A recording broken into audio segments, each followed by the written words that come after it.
Good morning. This is KELOLAND on the go with all you need to know news and weather as you start your Sunday. We also have your Boredom Busters coming up, but first, our top story. At least 3 people have died after an Amtrak train derailed Saturday in Montana. Amtrak says there were multiple injuries when 5 of the train's cars left the tracks in north-central Montana near the Canadian border. More than 140 passengers and 16 crew members were on board at the time of the derailment. I was laying down in my compartment on a bed, so luckily I just tumbled, just in the room. I heard a loud bang, and then the car tipped. The train that derailed runs between Seattle and Chicago. We're learning new information about a deadly accident during a homecoming parade in northwest Iowa we first told you about during our news Saturday morning. Investigators say a 12-year-old boy fell off of a parade float Friday and was then run over. The boy was airlifted to a Sioux City hospital where he died. People gathered at the school's football field to grieve his death and support one another. A GoFundMe account has been set up for the boy's family.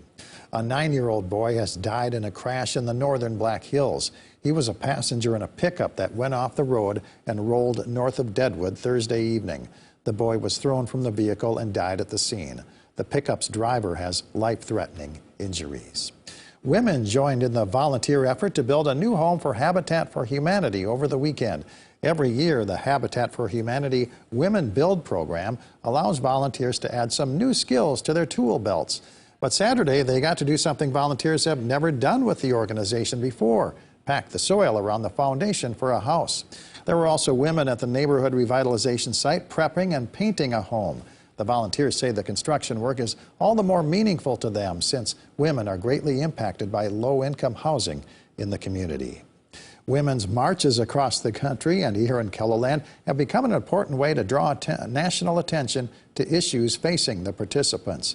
Another march is coming up next month. Usually held each year in January, the Women's March has been moved to October 2nd of this year. The theme is reproductive rights. In tonight's Eye on KELOLAND, Lauren Solik will take a look at the empowerment promoted by these marches and see what's in store for next month's event. Be sure to watch on KELOLAND Weekend News at 10. Well, let's get our first look at the forecast now with meteorologist Adam Root in the Storm Center. Good morning, Adam. Good morning, Perry, and good morning, everybody. It is a beautiful start to the day out there, even if you do have a little bit of cloud cover overhead. We are going to split the difference on our view downtown. We have sunshine the further south you look. This is a view northwest, by the way. But you notice, though, on the right-hand side of your screen, on the northern side, we do have clouds in place. But that's the only blemish to an otherwise wonderful start to the day. 58, by the way, at the airport, a southerly breeze at 7 miles per hour. It is going to be a milder start to the day compared to yesterday, though. Granted, that's a low bar to clear. 46 Aberdeen and Phillip, 51 Sisseton, 53 Yankton, 63 Rapid City, 47 at the Capitol, and 50s basically across a large majority of the area with a light and variable breeze in place. It'll still be a great day to get outside, make no mistake about it, but it is going to be warm as we head toward the afternoon. There are those clouds, though, extending east of Pier, headed toward Brookings, Watertown, and the north end of Sioux Falls. But really, if that's going to be as bad as the day gets, we're doing pretty well for ourselves. Yes, there is a cold front, but you notice there's no moisture associated with it. That's going to be the theme in the short term. We'll talk about that, plus the arrival of rain coming up in my 7-day forecast. All right, thank you very much, Adam. Well, Red Rock Bar and Grill in Rowena is hosting a Jam Against Cancer. 4 bands will be performing from noon to 6. There will also be raffles and a silent auction. All of the money raised will go to help families in need who are battling cancer. Baltic American Legion Post 175 is hosting a fundraiser for Javin's Journey to help a little boy battling leukemia. The event is taking place at Old Silver Creek Orchard from 1 to 6 and includes kids' games, rock painting, and apple picking. The cost is $5 a bag or $10 a bucket. The orchard is located on 474th Avenue in Baltic. Riverview Christmas Tree Farm in Canton is hosting a pumpkin festival.